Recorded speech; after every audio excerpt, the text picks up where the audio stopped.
बर्तमान आपण मैंने देखुंत ये जो नालटी जाइए ये हूँ आमर ढेंकानाल जिला कुसुपदार नालटी बर्तमान ये गोटे जावासिया करुँच समस्त जनसाधारण यही बाट दे चली चली जाऊँगी गाड़ी में जाऊँगी प्रत्येक समय ये जगार जहाँकि विपद रही जहाँकि देखिए मुझे देखा चाहिए कैमेरा पर्सन को सीधा सड़क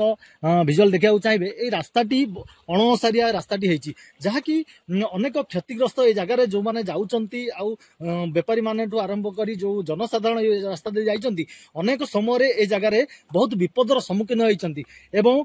जहाँकि अनेकंकर गोड़ एवं हाथ भांगी मेडिकल रे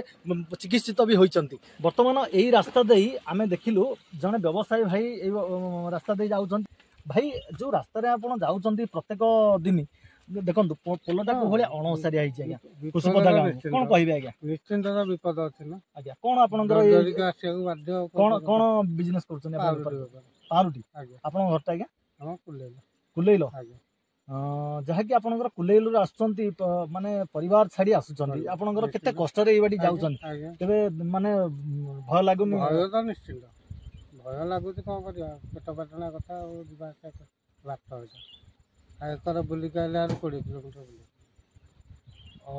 जो सबुदिन जावासिया कर मासू के सप्ताह को दिथर ना पारुटी बेपार केते दिन है कले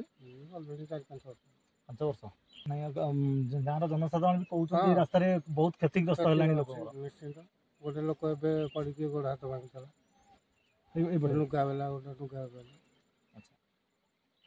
बहुत माने जीवन प्रति भय रही कुसुपदा को संजोग करुथिबा एई रास्ता रे एई पोलो उपरे रहिछि भयर वातावरण केतेबेले जे कहार जीवन जीव केही कहि परिबेनी तेणु करी कुसुपदार ग्रामवासी माने सरकार को निवेदन करिसंती ए रास्तार ए पोलर किभଳି भाबरे उन्नतीकरण हेबो एवं स्थायी पोलो तयारी हेबो कुसुपदारु बापिन कुमार साहू ना Odisha news latest news update पाई www.nowodisha.com को लॉगिन करंतु।